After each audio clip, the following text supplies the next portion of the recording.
এবার কি তাহলে বিজনকে নদীর জলে ছুঁড়ে ফেলবে পরশুরাম? হ্যাঁ বন্ধুরা, হয়তো এমনটাই হতে চলেছে।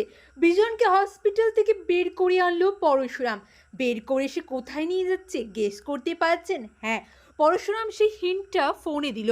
ফোনে মৈতোষ বাবুকে সে ফোন করে বলল যে ঠিক যেভাবে আমাকে শ্যুট করে নদীর জলে ফাঁসিয়ে দেওয়া হয়েছিল, আমিও সেটাই করতে যাচ্ছি। হ্যাঁ, চ্যাংদোলা করে নিয়ে গেল বিজনলালকে নদীর ধারে পরশুরাম। তাহলে কি বিজিতের কাহিনী এখানেই শেষ করে দিতে চাইছে পরশুরাম, নাকি তাকে বাঁচিয়ে রেখে তাকে অনেক কষ্ট দিয়ে মারার চেষ্টা করবে? কি করতে চাইছে ওইদিকে সৌরভ? বিজনের থেকেও এখন আসল অপরাধী সে। ওইদিকে গঙ্গা, যেখানে ঠিক পরশুরামকে ফেলা হয়েছিল রাতের অন্ধকারে, পরশুরাম ঠিক করলো সেই জায়গাটাতেই বিজনকেও ছুঁড়ে ফেলবে সে। হ্যাঁ বন্ধুরা, পরশুরাম আজকের নায়কের আগামী পর্বতে আপনারা ঠিক এমনটাই দেখবেন।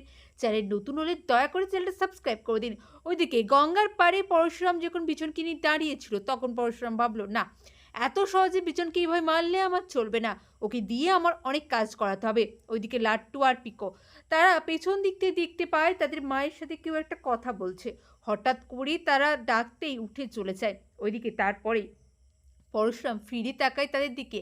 নিজের পায়ের চোখ দুটো দেখে এই ছেলে মেয়ে দুটো বুঝতে পেরেছিল যে এটা বাইরের কোনো লোক নয়, এটা আমাদের পায়েই এসেছিল রাতের বেলা। হ্যাঁ বন্ধুরা, ওইদিকে তটিনীর সব সময় বারবার কোনো না কোনো সমস্যার সম্মুখীন তাকে হতেই হয়, কিন্তু সাহসিকতার সাথেই সে সেটাকে সম্মুখীন হয়। কিন্তু পরশুরাম তার পাশে থাকলে কোনো ভয় তার নেই। ওইদিকে মহিতোষবাবু একে একে সবাইকে উচিত শিক্ষা দেবে পরশুরাম, কাউকে ছাড়বে না। কারুর মাপ নেই পরশুরামের খাতায়, সবারই শাস্তি শিরোধার্য হয়ে গেছে। হ্যাঁ, শাস্তি শিরোধার্য হয়েছে, এবারে শাস্তি পাবার পালা। সকলে খুব ভালো থাকুন, সুস্থ থাকুন, পরশুরাম দেখতে থাকুন। অনেক ধন্যবাদ জানাই সকলকে ভিডিওটি দেখার জন্য। সকলে খুব ভালো থাকুন, অনেক ধন্যবাদ।